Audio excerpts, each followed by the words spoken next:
Hello दोस्तों, आप सभी लोगों का एक बार फिर से स्वागत है अपने YouTube channel NRJ online classes में।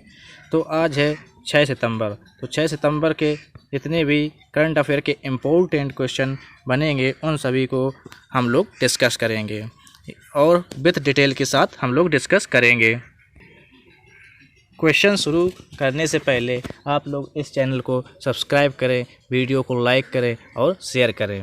तो चलो शुरू करते हैं और देखते हैं पहला क्वेश्चन है कि हिंदुस्तान शिपयार्ड लिमिटेड के नए CMD किसे नियुक्त किया गया है। तो वह किसे नियुक्त किया गया है, इसके जो ऑप्शन है वह आप लोगों की स्क्रीन पर हैं। जो ऑप्शन है वह है जगदीश सिंह, गिरीश चंद, हेमंत खत्री या इनमें से कोई नहीं। तो आप लोगों को इसका जो राइट ऑप्शन बताना है। इसका जो राइट ऑप्शन है वह है ऑप्शन नंबर सी। जो हेमंत खत्री हैं इनको हिंदुस्तान शिपयार्ड लिमिटेड का CMD नियुक्त किया गया है। कमांडर हेमंत खत्री ने आंध्र प्रदेश के विशाखापट्टनम में स्थित भारत सरकार स्वामित्व वाले रक्षा shipyard builder Hindustan shipyard limited HSL के अध्यक्ष और प्रबंध निदेशक के रूप में पदभार ग्रहण किया है। वह रियल एडमिरल LC शरद बाबू का स्थान लेंगे और हेमंत खत्री HSL के में रणनीतिक परियोजनाओं के निर्देशक के रूप में सेवा दे रहे थे। पहले ये इसमें जो HSL में जो रणनीतिक परियोजनाओं के निर्देशक के रूप में सेवा दे रहे थे। अब हम लोग बात करते हैं अपने नेक्स्ट क्वेश्चन की। नेक्स्ट क्वेश्चन है कि भारत वैश्विक नवाचार सूचकांक में भारत किस स्थान पर रहा है। तो जो वैश्विक नवाचार सूचकांक जारी हुई है उसमें भारत किस स्थान पर रहा है तो आप लोगों को बताना है। इसके जो ऑप्शन हैं वे आप लोगों की स्क्रीन पर हैं। तो आप लोगों को इसका जो सही ऑप्शन बताना है। तो ऑप्शन इसका जो सही ऑप्शन है वह है ऑप्शन नंबर सी, यानी कि भारत वैश्विक नवाचार सूचकांक पे में 48वें नंबर पर रहा है। कितने? 48वें नंबर पर रहा है। ऑप्शन नंबर सी सही है। आगे बात करते हैं कि वैश्विक नवाचार सूचकांक में भारत पहली बार शीर्ष 50 देशों में शामिल होने की सफलता मिली है। भारत को जो पहली बार शीर्ष 50 देशों में शामिल होने की सफलता मिली है और 2019 के मुकाबले 4 स्थानों का उछाल लगाते हुए भारत की रैंकिंग 48 दर्ज हुई है। कितनी? 48 दर्ज हुई है। विश्व बौद्धिक संपदा सूचकांक द्वारा तैयार किए गए इस सूचकांक में 131 देशों से जुड़े ताज़ा वैश्विक रुख और वैश्विक नवाचार रैंकिंग दर्शाए गए हैं। अब हम लोग बात करते हैं अपने नेक्स्ट क्वेश्चन की। नेक्स्ट क्वेश्चन की हाल ही में केंद्र सरकार ने PUBG सहित कितने मोबाइल ऐप पर रोक लगाई है। तो वह कितने मोबाइल ऐपों पर रोक लगाई है? ऑप्शन इसके जो है आप लोगों की स्क्रीन पर है। ऑप्शन 117, 118, 119 या 120।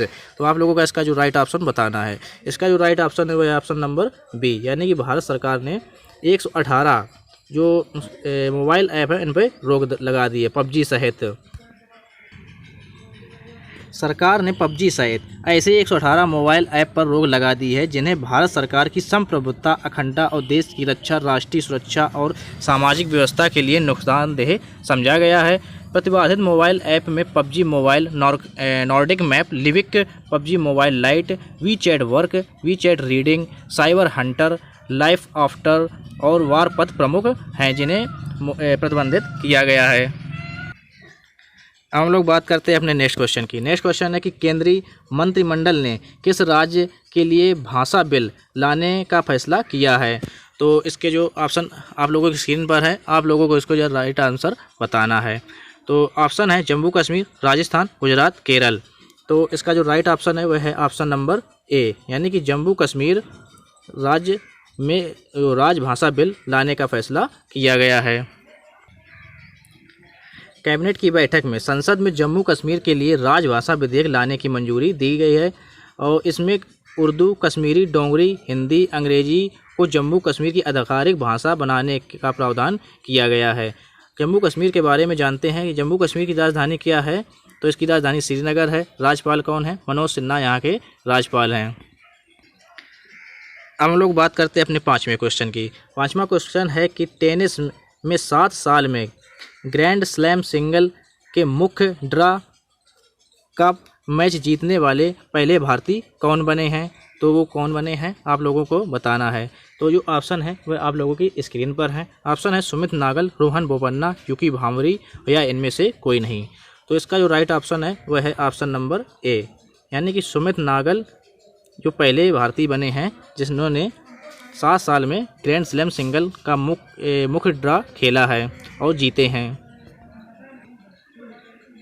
भारत के Sumit Nagal US open tennis tournament के दूसरे दौर में पहुंच गए हैं।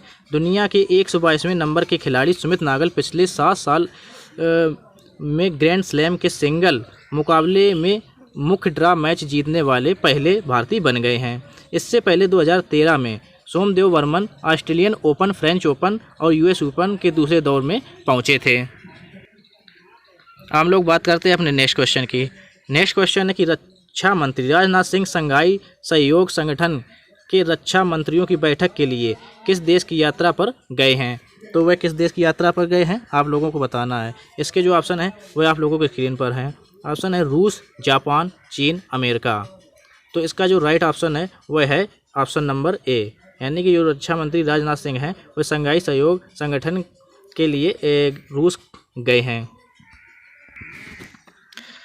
रक्षा मंत्री राजनाथ सिंह शंघाई सहयोग संगठन की बैठक में भाग लेने के लिए मॉस्को रवाना हो गए हैं। संगठन के सभी 8 देश मॉस्को में आयोजित बैठक में आतंकवाद और उग्रवाद जैसी क्षेत्रीय रक्षा चुनौतियों से निपटने का उपाय पर चर्चा कर रही है। वे सामूहिक रक्षा समझौता संगठन CSTO और पूर्व सोवियत संघ देश के संगठन CIS की बैठक में भी भाग लेंगे। परीक्षा की दृष्टि से जानते हैं SCO के बारे में। शंघाई सहयोग संगठन की स्थापना हुई थी 26 अप्रैल 1996 में हुई थी। कब हुई थी? 26 अप्रैल 1996 में हुई थी। इसका मुख्यालय बीजिंग में है जो कि चीन में पड़ता है। और इसके सचिव कौन है? रशीद अलीमोव इसके सचिव हैं। और सदस्य देश हैं चीन, कजाकिस्तान, किर्गिस्तान, रूस, तजाकिस्तान, उज्बेकिस्तान, भारत और पाकिस्तान इसके सदस्य देश हैं।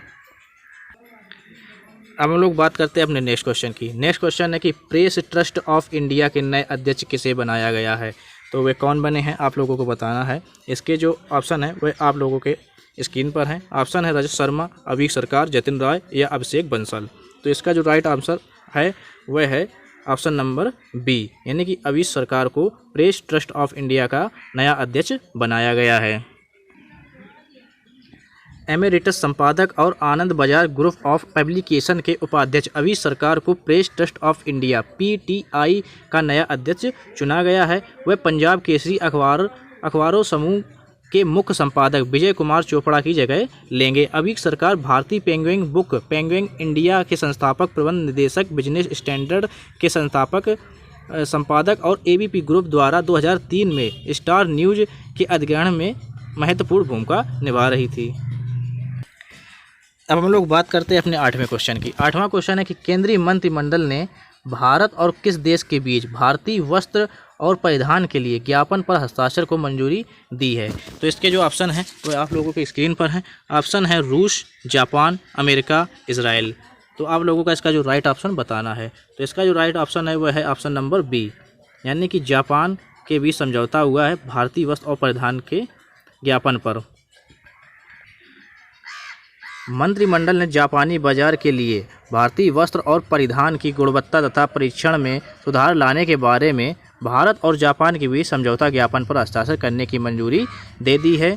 इस समझौते के जरिए जापान का निसेन केट क्वालिटी इवैल्यूएशन सेंटर अपनी टेक्सटाइल कमेटी को भारत में वस्त्र और परिधान उत्पादों के लिए परीक्षण तथा निरीक्षण सेवा प्रदाता नियुक्त कर सकेगा। सरकार ने भारत और फिनलैंड के बीच भूविज्ञान तथा खनिज संसाधन क्षेत्र में हुए समझौते ज्ञापन पर भी मंजूरी प्रदान की है।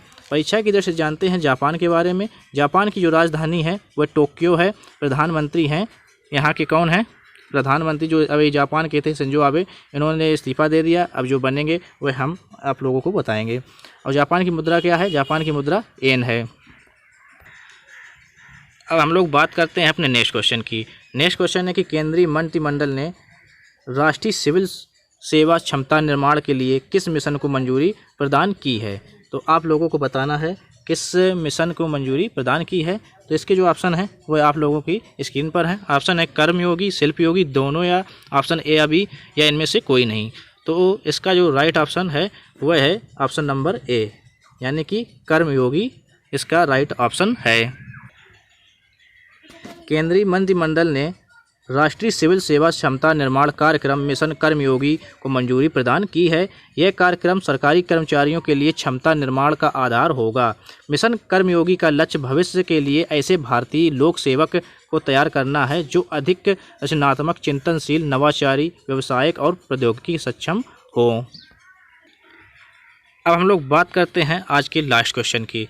जो क्वेश्चन नंबर 10वां है, यह है नागरिक उड्डयन सुरक्षा ब्यूरो की पहली महिला महानिदेशक के रूप में किसे नियुक्त किया गया है। तो आप लोगों को बताना है। इसके जो ऑप्शन आप लोगों के स्क्रीन पर हैं। ऑप्शन है यशी सचान, कल्पना कुमारी, उषा पाड़े या इनमें से कोई नहीं। तो इसका जो आप लोगों को राइट ऑप्शन बताना है। इसका जो राइट ऑप्शन है वह है ऑप्शन नंबर सी, यानी कि उषा पाड़े को नागरिक उड्डयन सुरक्षा ब्यूरो का जो पहली महिला महानिदेशक नियुक्त किया गया है।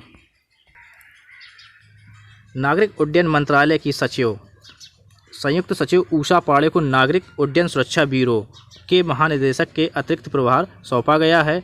वह इस पद पर नियुक्त होने वाली पहली महिला और तीसरी IAS अधिकारी हैं। उनकी नियुक्ति राकेश अस्थाना के स्थान पर की गई है, जिन्हें सीमा सुरक्षा बल यानी कि BSF का महानिदेशक नियुक्त किया गया था। फ्रेंड्स, वीडियो में बस इतना ही। तो आप लोग इस वीडियो को लाइक करें और चैनल को सब्सक्राइब करें और हो सके तो ज़्यादा से ज़्यादा कम से कम एक स्टडी ग्रुप में शेयर ज़रूर करें। So friend, thank you.